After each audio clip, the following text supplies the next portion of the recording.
नमस्कार विद्यार्थी मित्रांनो. आज आपण औपचारिक पत्रलेखन हा घटक पाहणार आहोत. उपयोजित लेखनातील औपचारिक पत्रलेखन हा महत्वाचा घटक आहे. यापूर्वी आपण औपचारिक पत्रलेखन कशा प्रकारे लिहायचं हे पाहिलेलं आहे.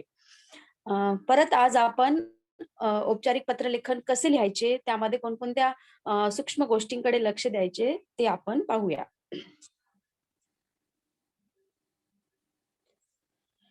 पत्रलेखन करताना, औपचारिक पत्रलेखन करताना यामध्ये 2 प्रकारचे पत्र येतात. एक मागणी पत्र आणि एक विनंती पत्र. तर आज आपण मागणी पत्र कशा प्रकारे लिहायचं ते पाहूया.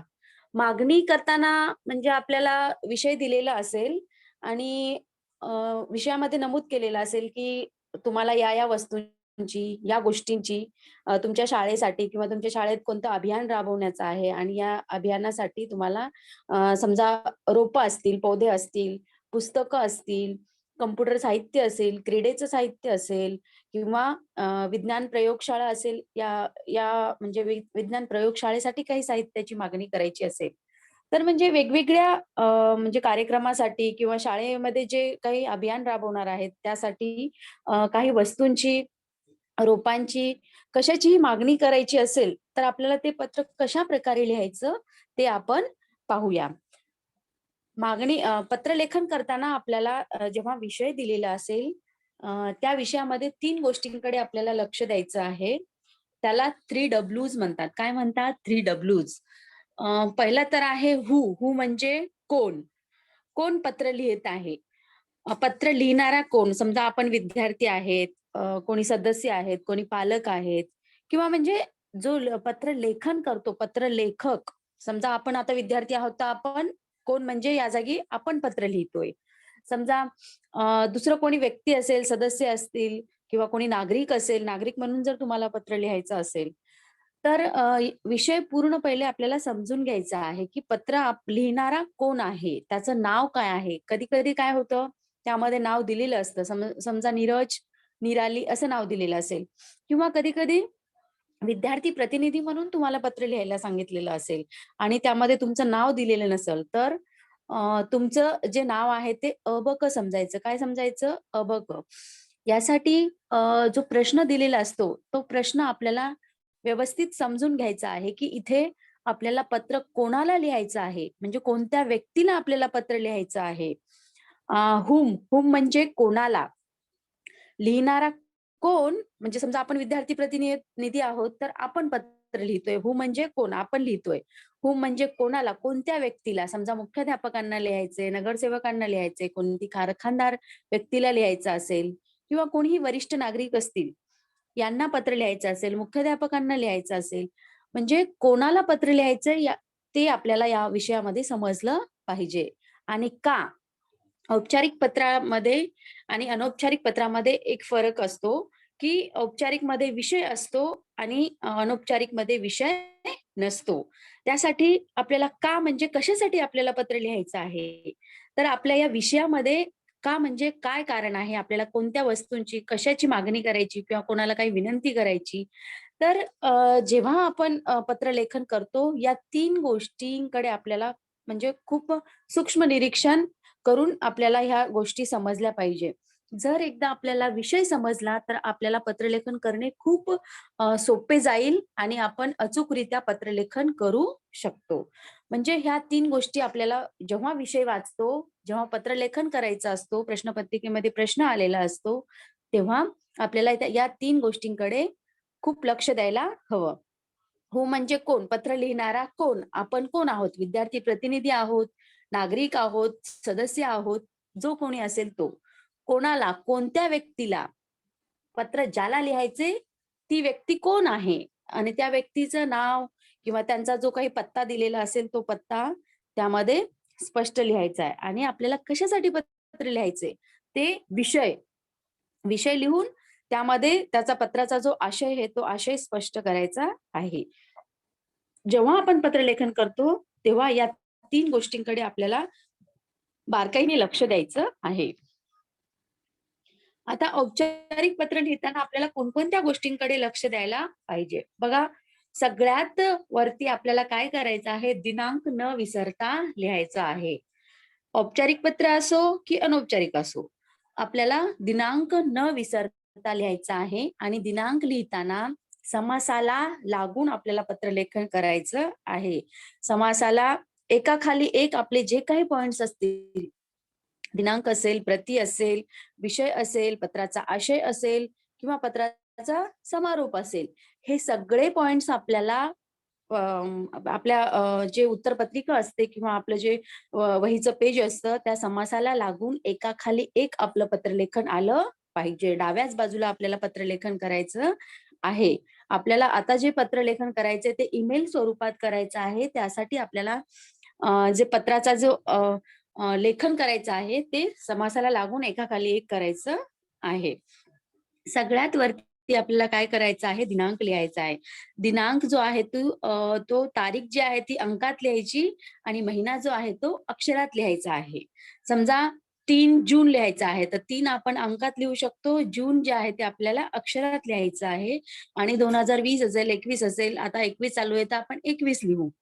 अशा प्रकारे आपल्याला पत्रलेखन करताना सगळ्यात वरती दिनांक लिहायचा आहे. दिनांकच्या नंतर एक ओळ सोडून आपल्याला काय करायचंय, प्रती. प्रती म्हणजे कोणत्या व्यक्तीला आपल्याला पत्र लिहायचं आहे.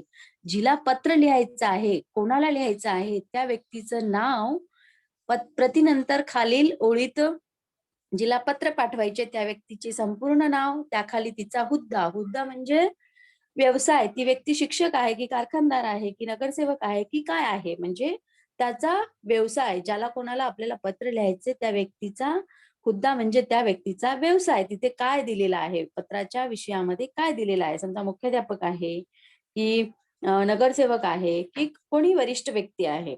त्या व्यक्तीचं नाव जे पत्रात आपल्याला दिलेलं असेल ते आणि त्याखाली तिचा संपूर्ण पत्ता लिहायचा आहे. त्या पत्रामध्ये विषयामध्ये दिलेलं असतं की ही व्यक्ती कोण आहे, कुठे राहते किंवा काय करते. हे सगळं त्या प्रतिमेच्या त्यांच्या नावाखाली पूर्ण पत्त्यामध्ये, ऍड्रेसमध्ये हे सगळं आपल्याला लिहायचं आहे. आणि समजा नगर असेल, गाव असेल किंवा जिल्हा असेल, कोणते शहर असेल, तर पत्रलेखन करताना आपल्याला तिथे थोडंसं नाव झालं किंवा मग तिचं नगर झालं. समजा सुभाष नगर आहे, तर आपण तिथे स्वल्पविराम द्यायचा आहे आणि जेव्हा आपला पूर्ण पत्ता लिहून होईल, तेव्हा आपल्याला तिथे पूर्णविराम द्यायचा आहे. असं एक-एक स्वल्पविरामाला सुद्धा तिथे गुण दिलेले आहेत. त्यासाठी आपल्याला स्वल्पविराम व्यवस्थित द्यायचा आहे आणि जेव्हा पूर्ण पत्ता लिहून होईल, तेव्हा आपल्याला तिथे काय करायचं आहे, पूर्णविराम द्यायचा आहे. आपला दिनांक, प्रती आणि विषय या 2-3 घटकासाठी आपल्याला तिथे 2 मार्क्स मिळणार आहेत. एकूण आपलं पत्रलेखन जे आहे ते 6 मार्कांसाठी आहे. तर दिनांक, प्रती आणि विषय एवढ्यासाठी आपल्याला 2 गुण मिळणार आहेत. त्यासाठी आपल्याला हे सगळं अचूक लिहायचं आहे. तिथे स्वल्पविराम द्यायला विसरायचं नाही. पूर्णविराम पण व्यवस्थित पूर्ण पत्ता लिहिल्यावर आपल्याला द्यायचं आहे. एक ओळ आपल्याला सोडायची आहे. जरी नाही सोडली तरी चालेल, पण सोडली तर आपलं पत्रलेखन जे आहे ते सुंदर, सुटसुटीत आणि जे समोरची व्यक्ती आपली उत्तरपत्रिका तपासणार आहे, त्या व्यक्ती ला पण आपलं जे लेखन आहे ते आवडेल. यासाठी आपल्याला एक ओळ सोडायची आहे. दिनांक नंतर एक ओळ सोडायची. प्रती आणि ऍड्रेस पूर्ण झालेला असेल तेव्हा आपल्याला एक ओळ सोडायची आहे. दुसरा जो पॉइंट आहे तो आहे आपला विषय. विषय असा शब्द लिहून त्यापुढे मोजक्या शब्दात पत्राचा विषय लिहावा. समजा आपल्याला आज आपण मागणी पत्र पाहूया. तर आपल्याला आपल्या शाळेसाठी अ, अ, पर्यावरण दिनानिमित्त शाळेमध्ये रोपांची मागणी करायची आहे आणि त्यासाठी आपल्याला रोपे अ, आवश्यक आहेत. तर हे रोपे म्हणजे पौधे. तर समजा विषय कोणताही असो त्याची जी मांडणी आहे ती विषय असा लिहून मोजक्या शब्दात, कमी शब्दात आपल्याला विषय मांडायचा आहे. म्हणजे त्या व्यक्तीला समजलं पाहिजे, की हे पत्र कशासाठी आलेलं आहे. ज्यांना कोणाला आपण पत्र लिहितोय त्यांना लगेच नजर फिरवतात एका ओळीमध्ये त्यांना समजलं पाहिजे, की हे पत्रलेखन कशासाठी केलेलं आहे. तिसरा मुद्दा जो आहे ते पत्राचे लेखन मुद्देसूद असावे. आपलं जे लेखन आहे ते मुद्देसूद असावे. म्हणजे 1 किंवा 2 पॅराग्राफमध्ये उताऱ्यामध्ये आपलं लेखन असावे. पहिल्या उताऱ्यामध्ये की आपण कोणत्या शाळेचे विद्यार्थी आहोत किंवा काय करता आपण, आपल्याला काय त्यांना मागणी करायची किंवा काय सांगायचे त्यांना, त्याची व्यवस्थित मांडणी करायला पाहिजे. म्हणजे लेखन जर मुद्देसूद असेल तर वाचणाऱ्याला पण कंटाळा येणार नाही आणि त्याला आपला जो विषय आहे, जी मागणी आहे ती लगेच लक्षात येईल आणि आपल्या पत्राला उत्तर मिळेल. पत्राचे लेखन मुद्देसूद असावे. मुद्द्याला धरून खूप सारा फापट पसारा त्यामध्ये नको. लगेच म्हणजे खूप जास्त असेल तर वाचणाऱ्याला पण कंटाळा येतो, रटाळवाणी वाटतं. आपलं जे लेखन आहे ते कमी शब्दात आणि आपली ज्या भावना आहेत, जो विषय आहे तो समोरच्याला लगेच कळाला पाहिजे, लगेच समजला पाहिजे, की या व्यक्तीला यांनी कशासाठी पत्र पाठवले आहे. तर हे जे लेखन आहे ते लेखन पण मुद्देसूद असायला पाहिजे. आता पत्रलेखन करताना समजा काही इथे लक्षात घ्यायच्या बाबी आहेत, की याचा सुरुवात कशी करायची आणि याचा शेवट कसा करायचा. समजा जिला पत्र लिहायचे ती व्यक्ती जर अधिकारी असेल, म्हणजे कोणतेही अधिकारी असो, वन अधिकारी असो किंवा कोणीही असो. अधिकारी असतील, पत्रलेखक जो आहे तो त्रयस्थ असतो आणि याची सुरुवात कशी करायची आपण? माननीय महाशय सणविविध या मायन्याने त्याची आपल्याला सुरुवात करायची आहे. आणि त्याचा शेवट कसा करायचा? शेवट म्हणजे समारोप, की आपण शेवटी लिहितो, की आपली नम्र, आपली आज्ञाधारक असं लिहितो ना आपण. तर समजा अधिकारी असतील तर त्याचा शेवट आपण कसा करायचा आहे? आपली नम्र या मजकुराने त्याचा शेवट करायचा आहे. कारखानदार असतील तर त्याची पण सुरुवात कशी करायची आपल्याला? श्री सणविविध आणि आपली कृपाभिलाषी या शब्दाने त्याची सुरुवात करायची आहे. म्हणजे इथं काय दिलेलं आहे, की जर ह्यांना पत्र लिहायचं असेल, समजा कारखानदारांना लिहायचं असेल, तर सुरुवात आपल्याला अशी करायची आणि शेवट आपल्याला आपली कृपाभिलाषी या शब्दाने सुरुवात करायची, शेवट करायचा. समजा शिक्षक असतील आणि शिक्षकांना पत्र कोण लिहिणार? विद्यार्थी लिहिणार. तर त्यांची पण सुरुवात कशी करायची? परमपूज्य गुरुवर्य सादर नमस्कार. समजा मला शिक्षकांना पत्र लिहायचं आहे, मुख्याध्यापकांना लिहायचं आहे, तर आपण कसं लिहिणार? परमपूज्य गुरुवर्य सादर नमस्कार. मायना म्हणजे सुरुवात, पत्रलेखनाची सुरुवात कशी करायची आणि शेवट कसा करायचा, समारोप कसा करायचा? तुमची आज्ञाधारक आणि यामध्ये तुमचं काय जे नाव दिलेलं असेल ते नाव लिहायचं. समजा नाव नसेल दिलेलं तर आपण विद्यार्थी प्रतिनिधी आहोत आणि समजायचं की तुमचं नाव अ, आहे. जे दिलेलं असेल त्यानुसार आपण त्यामध्ये नमूद करायचं. समजा कोणीही सन्माननीय व्यक्ती असतील, आदरणीय व्यक्ती असतील तर त्यांची पण सुरुवात कशी करायची? माननीय सणविवी यांनी सुरुवात करायची आणि आपली नम्र या शब्दाने त्याचा शेवट आपल्याला करायचा आहे. म्हणजे जिला पत्र लिहायचे ती व्यक्ती कोण? लेखन करणारा कोण? आणि त्याची सुरुवात कशी करायची? आणि त्याचा शेवट कसा करायचा? हे 4 मुद्दे यामध्ये दिलेले आहेत. समजा आता आपण एक पत्रलेखनाची नमुना कृती पाहूया. पुढील निवेदन वाचा व त्याखालील अ, कृती सोडवा. इथे एक प्रश्न दिलेला आहे. झाडे लावा, झाडे जगवा, हिरवाई ट्रस्ट, तळेगाव दाभाडे. जागतिक पर्यावरण दिनानिमित्त रोपांचे मोफत वाटप. आपल्याला प्रश्न असा म्हणजे आकर्षक रीतीने सजवून दिलेला आहे, की म्हणजे आता अशाच प्रकारचा आपल्याला प्रश्न परीक्षेमध्ये येणार आहे, की पुढील निवेदन वाचा आणि त्याखालील कृती सोडवा. आता इथे झाडे लावा, झाडे जगवा एक ट्रस्ट आहे, एक संस्था आहे. आणि ह्या संस्थेने काय केलेलं आहे, या संस्थेचा पत्ता पण इथे दिलेला आहे, की हिरवाई ट्रस्ट तळेगाव दाभाडे आणि जागतिक पर्यावरण दिनानिमित्त रोपांचे मोफत वाटप. कोणता दिन आहे? जागतिक पर्यावरण दिन आहे. जागतिक पर्यावरण दिन कधी असतो? दिनांक 5 जूनला असतो. कधी असतो? 5 जूनला. तर या पर्यावरण दिनानिमित्त काय करणार आहे ही संस्था? रोपांचे मोफत वाटप. रोप म्हणजे पौधे. जो हम पौधे लगाते हैं वह उस पौधों को क्या कहते हैं? रोप कहते हैं. तो अभी आता यांचा पत्ता पण इथे दिलेला आहे बघा. संपर्क हिरवाई ट्रस्ट बालोद्यान मार्ग तळेगाव दाभाडे. म्हणजे त्या ट्रस्टचं नाव दिलेलं आहे इथे आणि तिचा पूर्ण आपल्याला पत्ता दिलेला आहे. आणि त्यांच्या जाहिरातीमध्ये त्यांनी काय सांगितलेलं आहे, की जागतिक पर्यावरण दिनानिमित्त रोपांचे मोफत वाटप. ही जी ट्रस्ट आहे, ही जी संस्था आहे, ती काय करणार आहे? रोपांचे मोफत वाटप करणार आहे. आता आपल्याला काय करायचं आहे? आपण कोण आहोत? विद्यार्थी प्रतिनिधी. विद्यार्थी प्रतिनिधी या नात्याने, म्हणजे आप कौन है? विद्यार्थी प्रतिनिधि हो, आपका नाम अब क है, या जो भी है प्रश्न में दिया है तो वो लिखने का, नहीं दिया है तो समझने का, अपना नाम अब क है. तर आता आपल्याला विद्यार्थी प्रतिनिधी या नात्याने काय करायचे? पत्र कोणाला लिहायचंय? शाळेत वृक्षारोपण करण्यासाठी रोपांची मागणी करणारे पत्र लिहा.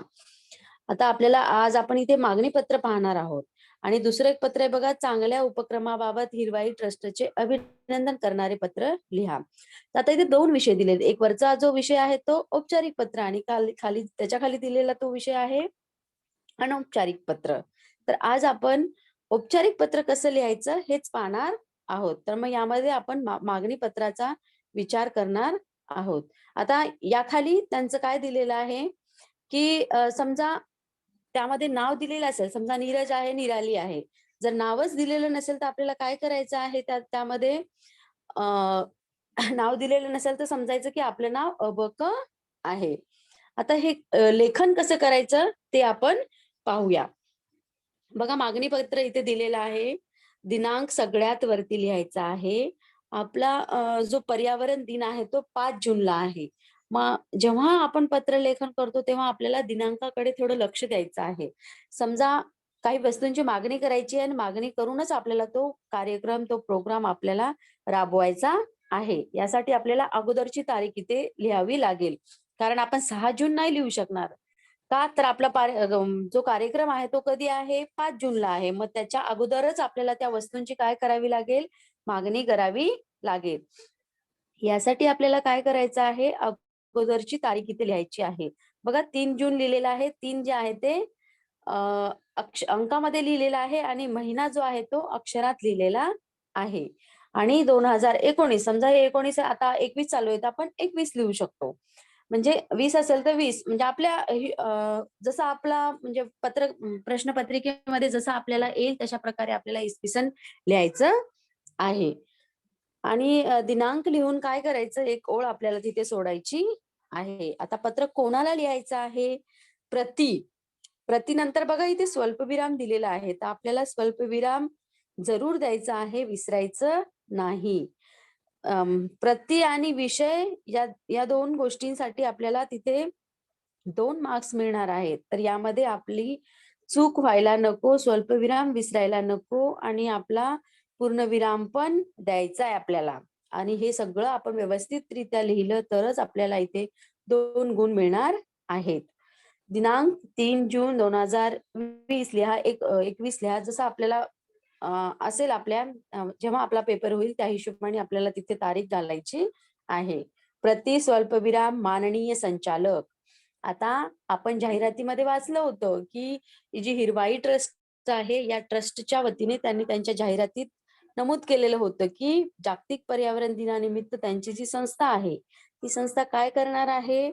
मुफ्तमध्ये रोपे सगळ्या विद्यालयांना, महाविद्यालयांना देणार आहे, पोहोचवणार आहे. तर यांनी या जे संस्था आहे त्या संस्थेचा इथे नाव आणि ऍड्रेस लिहिलेला आहे. बघा, माननीय संचालक स्वल्पविराम हिरवाई ट्रस्ट, बालोद्यान मार्ग. प्रत्येक थोड्या ऍड्रेस नंतर त्यांनी काय केलेलं आहे, त्यांचं नगर असेल किंवा तो काही एरिया असेल, क्षेत्र असेल, तर ते प्रत्येक लिहिल्यानंतर काय केलंय त्यांनी? स्वल्पविराम दिलेला आहे. आणि जेव्हा आपला ऍड्रेस पूर्ण होईल तेव्हा आपल्याला तिथे पूर्णविराम द्यायचा आहे. तळेगाव, दाभाडे. प्रश्नपत्रिकेमध्ये कोणालाही आपल्याला औपचारिक पत्र जर लिहायचं असेल तर त्याची सुरुवात जी आहे ती अशाच प्रकारे आपल्याला करायची आहे. सगळ्यात वरती दिनांक, नंतर नंतर त्यांचं नाव आणि ऍड्रेस, पूर्णविराम. त्यानंतर बघा एक ओळ सोडलेली आहे, थोडासा तिथे अंतर गॅप दिलेला आहे. तर गॅप आपल्याला दिलं तर आपलं पत्रलेखन जे आहे ते खूप चांगलं आणि सुटसुटीत दिसेल. यानंतर आपल्याला काय करायचंय? विषय. बघा, विषय आपल्याला खूप कमी शब्दात आणि समोरच्या व्यक्तीला वाचायला कंटाळा येणार नाही अशा प्रकारचा आपला तिथे विषय पाहिजे. विषय बघा, वृक्षारोपणासाठी रोपांची मागणी करण्याबाबत. बघा, अशाच प्रकारचा आपल्याला विषय लिहायचा आहे. म्हणजे इथे वृक्षारोपणासाठी रोपांची मागणी करायची. दुसरा विषय येऊ शकतो आपल्याला तुमच्या शाळेसाठी संगणकाची मागणी करण्यासाठी किंवा आपल्या शाळेसाठी क्रीडा साहित्याची मागणी करण्यासाठी किंवा स्वच्छता अभियान राबवण्यासाठी तुम्हाला तुमच्या शाळेमध्ये झाडू, खराटे, टोपली, घमेले, कुदळ, फावडे हे सगळे साहित्याची मागणी करण्यासाठी. काय कधी-कधी विषय येऊ शकतो, की तुमच्या शाळेच्या ग्रंथालयासाठी पुस्तकांची मागणी करण्याबाबत.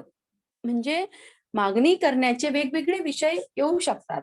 तशा प्रकारे आपल्याला काय करायचं आहे, मोजक्या शब्दामध्ये कशाची मागणी सांगितली आहे, हे पहिले आपल्याला लक्षात ठेवायचं आहे आणि त्यानंतर आपल्याला त्या वस्तूची मागणी करायची आहे. पहिले प्रश्न आपल्याला व्यवस्थित समजून घ्यायचा आहे, की आपल्याला मागणी करायची पण कशाची करायची? प्रश्नामध्ये काय सांगितलेलं आहे? तर इथे आपल्याला काय करायचंय, पर्यावरण दिनानिमित्त आपल्या शाळेमध्ये काय वृक्षारोपण करायचं आहे, रोपांची मागणी करायची आहे आणि त्यासाठी त्यांनी जसा प्रश्न असेल त्या स्वरूपात त्यांनी त्याची जी विषयाची मांडणी जी आहे ती मांडणी आपल्याला करायची आहे. बघा, वृक्षारोपण करायचं आहे आणि या वृक्षारोपणासाठी रोपांची मागणी करण्याबाबत आपल्याला इथे विषय लिहिलेला आहे. आता मी सांगितलं, जसा प्रश्न असेल, जसं काही ज्या वस्तूंची मागणी सांगितली असेल, तशा प्रकारे त्याची रचना इथे आपल्याला करायची आहे. आता आपल्याला काय करायचंय, पत्राचा आशय लिहायचा आहे. हे जे 2 पॉइंट्स आहेत, दिनांक, प्रती आणि विषय, या एवढ्या घटकासाठी आपल्याला इथे 2 गुण मिळणार आहेत. पत्राचा जो मुख्य आशय आहे, पत्रलेखन आपलं 2 किंवा जास्तीत जास्त 3 उताऱ्यामध्ये आपल्याला करायचं आहे.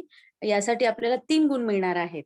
आणि पत्राचा जो शेवट आहे, समारोप आहे, की आपला आज्ञाधारक किंवा आपला आज्ञाकारी किंवा आपला कृपाभिलाषी, आपला नम्र जे काही दिलेलं असेल, त्यासाठी आपल्याला 1 गुण मिळणार आहे.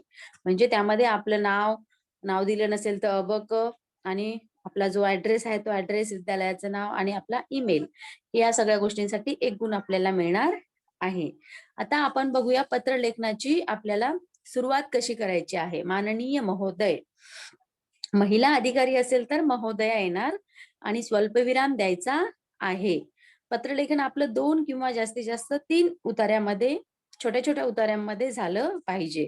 बघा, आता यांनी सुरुवात कशी केलेली आहे. जागतिक पर्यावरण दिन आमच्या शाळेत साजरा केला जाणार आहे.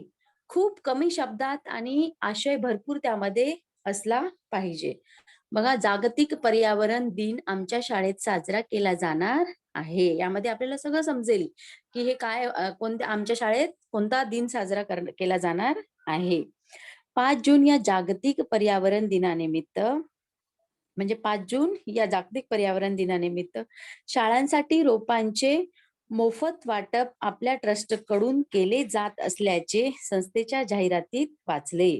म्हणजे त्यांची जी संस्था आहे आणि त्यांनी त्यांच्या जाहिरातीमध्ये नमूद केलं होतं, सांगितलं होतं, की आमच्या ट्रस्टकडून, आमच्या संस्थेकडून मोफत, बिना पैसे के, म्हणजे मुफ्त, फ्री में उनकी संस्था क्या करने वाली है, सभी विद्यालय, कॉलेज सभी को क्या करने वाली है, जो पौधे है, पौधे मुफ्त में बांटने वाली है.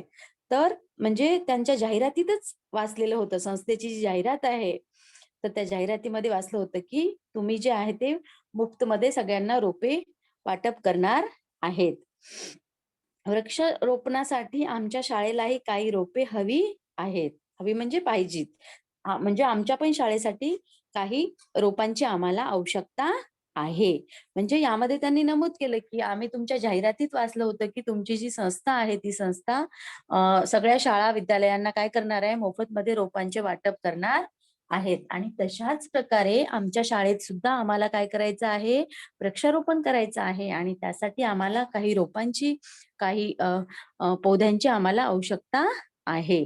आता जेव्हा आपण पॅराग्राफ चेंज करतो, उतारा चेंज करतो, तेव्हा आपल्याला बघा ते समासाला लागूनच दुसरा उतारा आपल्याला सुरू करायचा आहे.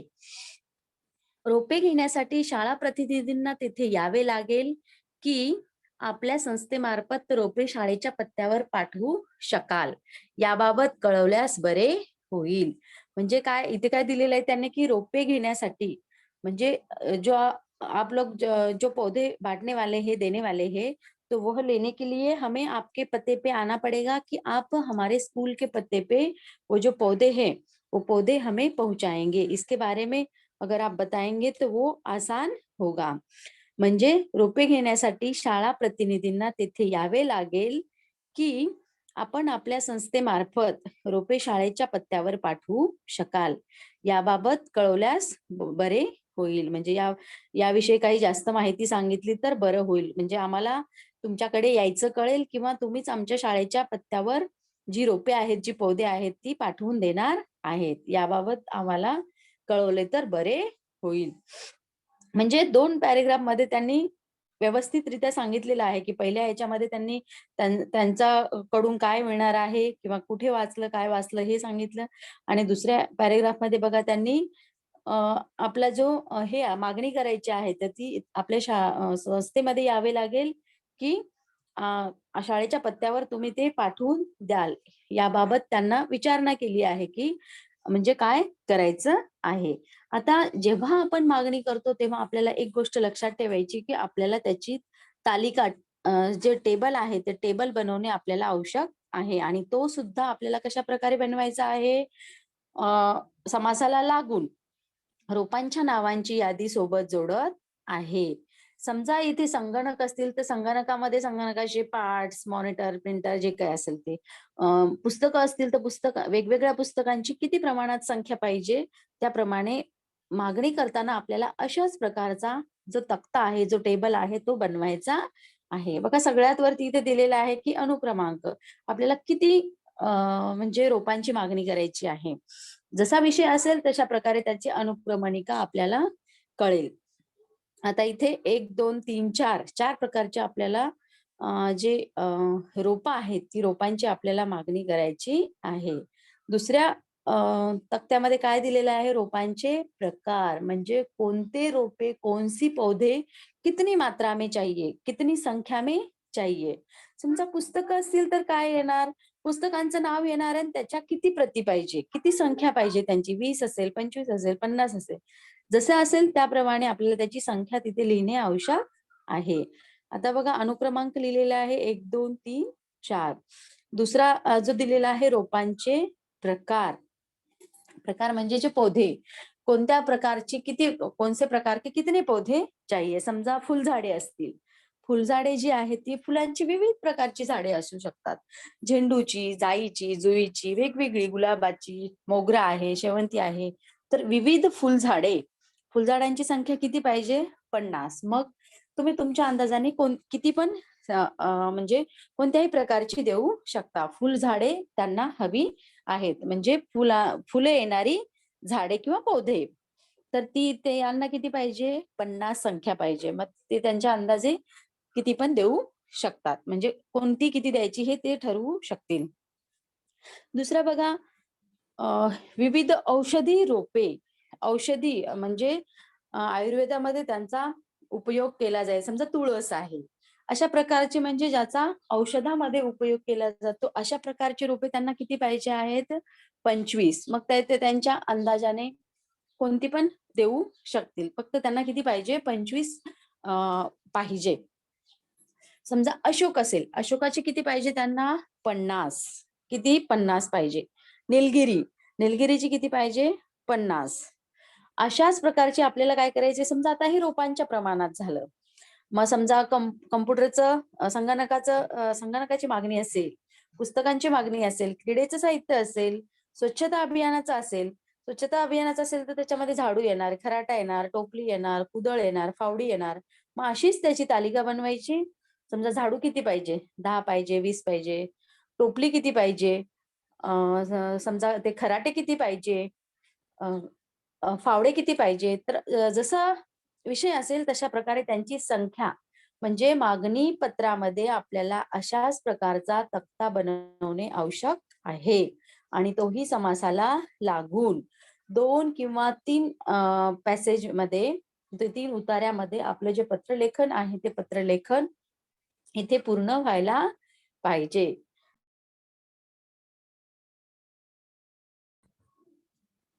आता याचा इथे बघा काय दिलेलं आहे. शेवट कसा करायचा आहे पत्रलेखनाचा. आपला कृपाभिलाषी, आपला कृपाभिलाषी दिलेला आहे. स्वल्पविराम इथे द्यायचा आहे. नंतर त्याखाली काय दिलेलं आहे, अ ब क. अ ब क म्हणजे इथे विद्यार्थ्यांचं नाव दिलेलं नाहीये, त्यासाठी आपल्याला काय करायचं, तिथे अ ब क लिहायचं आहे. आणि विद्यार्थी प्रतिनिधी, आपण कोण आहोत, विद्यार्थी प्रतिनिधी आहोत. आपल्या विद्यालयाचं नाव, सध्या आपण ज्या विद्यालयात आहे त्या विद्यालयाचा, त्या नगर किंवा एरियाचा किंवा आपलं जे असली नाव आहे त्याचा इथे कुठेही उल्लेख नसायला पाहिजे. आपलं जे असली विद्यालय आहे ते नको, आपला ऍड्रेस नको. तर आपण कोण आहोत तिथं पत्रामध्ये आपल्याला आपलं नाव दिलेले नाहीये, तर समजायचं की आपलं नाव काय आहे, अबक आहे. आपण विद्यार्थी प्रतिनिधी आहोत. आपण मग अशा प्रकारे ज्ञानदीप विद्यालय, शारदा विद्यालय, सरस्वती विद्यालय, तुम्ही तुमच्या मनाने कोणतंही विद्यालय लिहू शकता. जेव्हा आपण पत्रलेखन करतो तेव्हा आपल्याला काय करायचं आहे, आपला ऍड्रेस झाला. ऍड्रेसच्या नंतर समजा तुम्ही पुणे शहराचे आहात, तर पुण्यातलाच एखादं विद्यालय किंवा नसेल माहित तर आपण अंदाजे कोणतंही लिहू शकता. पण एवढं लक्षात ठेवायचं की समजा पुणे असेल तर पुणे, आपण मुंबई असेल तर मुंबई किंवा नगर असेल तर नगर, जो काही जिल्हा असेल पत्रामध्ये जो शहर दिलेला असेल, आपण पण त्याच शहराचे, त्याच भागाचे विद्यार्थी आहोत असं आपल्याला तिथे समजायचं आहे.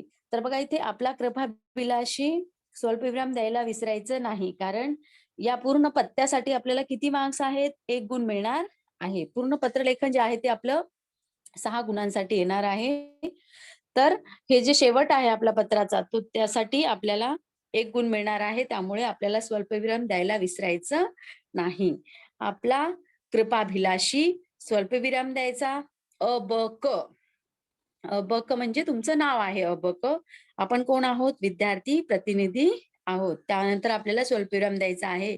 ज्ञानदीप विद्यालय, जर शहर दिलेलं असेल तर लिहायचं, नसेल दिलेलं तर नाही लिहिलं तरी चालेल. पण आपलं असली नाव आणि आपल्या असली शहराचं नाव, शाळेचं नाव कुठेही पत्रलेखनामध्ये नमूद करायचं नाही. त्यामुळे जे आपलं जे पत्रलेखन, जे पेपर चेक करतो आपले, तर त्यावर त्यांचा विपरीत परिणाम होतो. त्यासाठी आपलं नाव तिथे यायला नको.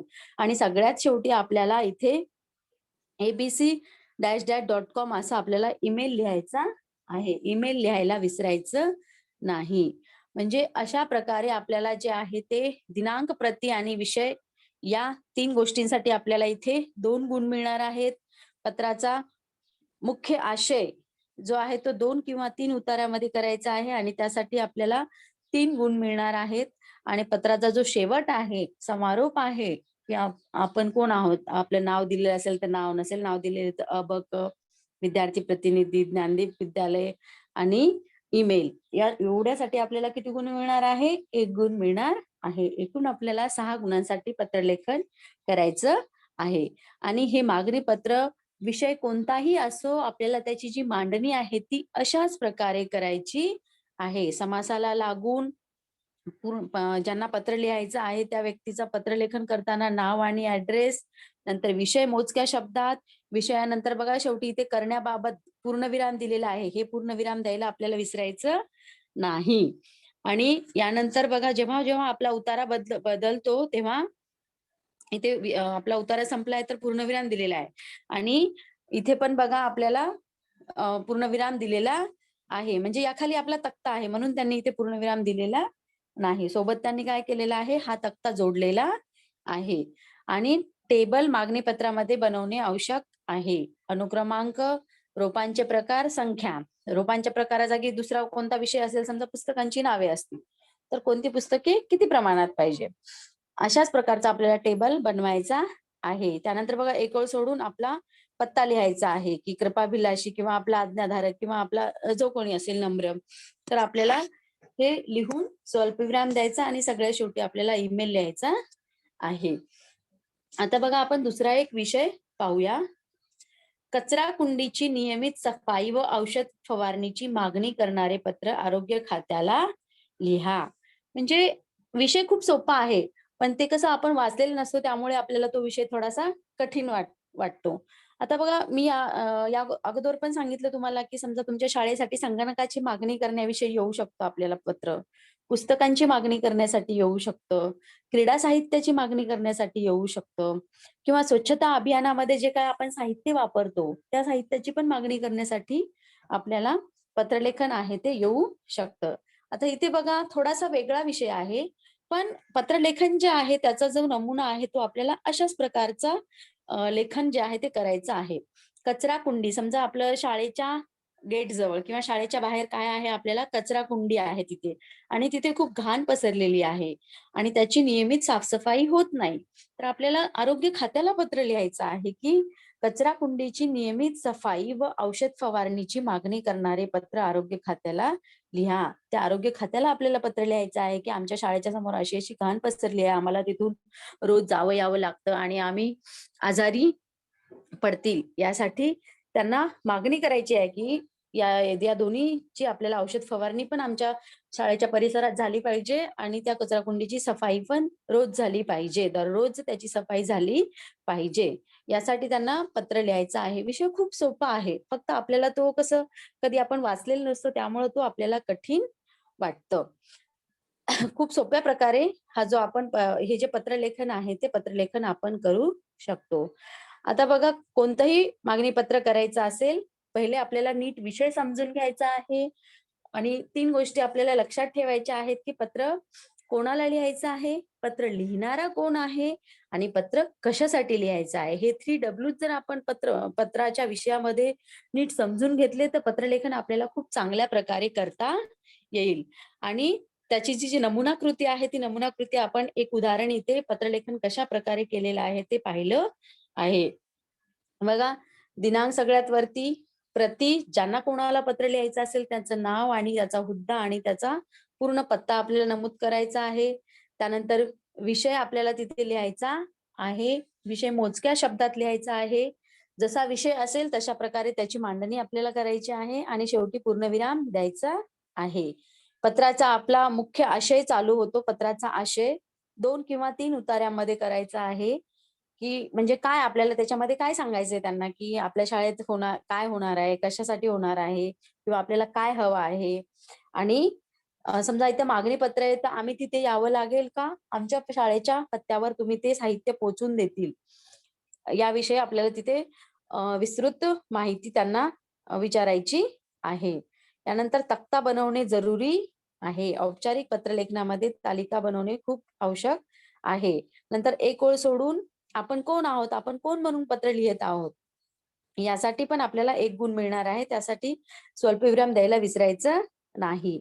आपला कृपाभिलाषी अ, विद्यार्थी प्रतिनिधी, ज्ञानदीप विद्यालय आणि abc-.com अशा प्रकारे आपण ईमेल पण लिहू शकतो. पत्राच्या शेवटासाठी आपल्याला इथे 1 गुण मिळणार आहे. एकूण आपलं पत्रलेखन जे आहे ते 6 गुणांसाठी आहे. खूप चांगल्या प्रकारे आपण पत्राचा व्यवस्थित विषय जर वाचला, तर खूप म्हणजे आपल्याला 5-6 पैकी 5.5 5 तर म्हणजे कमीत कमी आपल्याला मिळणारच आहेत हे गुण आणि यासाठी आपले गुण कुठेही वजा झाले नाही पाहिजे. जर पूर्ण आपल्याला गुण मिळायचा असेल, तर आपल्याला अशाच प्रकारचं मागणी पत्र हे औपचारिक पत्राचा एक भाग आहे. औपचारिक पत्रामध्ये 2 पत्र येतात. एक मागणी पत्र आणि एक विनंती पत्र.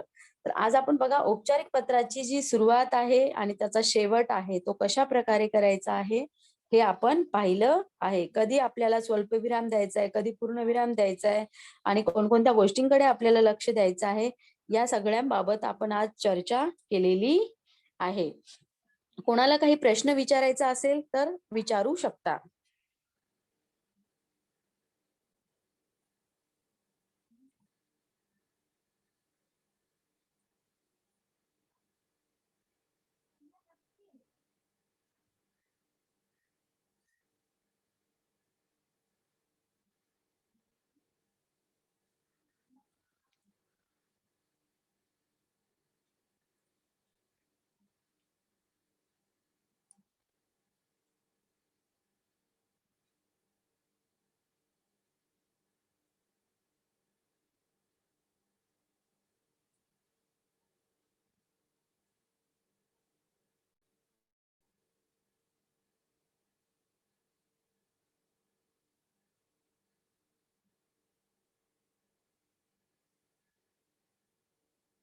हॅलो, कोणाला काही पत्र लेखनामध्ये, मागणी पत्रामध्ये काही शंका असेल तर आपण विचारू शकता.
हेलो, हाँ गुड हेलो, मॉर्निंग मिस। हाँ गुड मॉर्निंग बेटा, बोलो। मिस, वो जो मांगनी पत्र में हर हाँ, समय वो ये बनाना पड़ता है क्या? टेबल। हर समय सामग्री बनाना पड़ता है? हाँ हाँ, बनाना पड़ता है क्योंकि उसमें अनुक्रमणिका, फिर कौन सा घटक आपको क्या चाहिए, कौन सी चीजें और कितनी मात्रा में, उसकी संख्या, ये बनाना जरूरी है। विषय कौन सा भी रहेगा लेकिन हमें मांगनी उस प्रकार से करना है। हाँ ठीक मिस, है। Thank you miss. हाँ, और किसी को कुछ प्रॉब्लम है? Thank you. Good morning teacher. हाँ गुड मॉर्निंग बेटा, बोलो। टीचर, हम लोग पहले मांगली पत्र में तालिका बनाने के बाद टीचर हम उसके नीचे हम धन्यवाद या ऐसा कुछ लिख सकते हैं?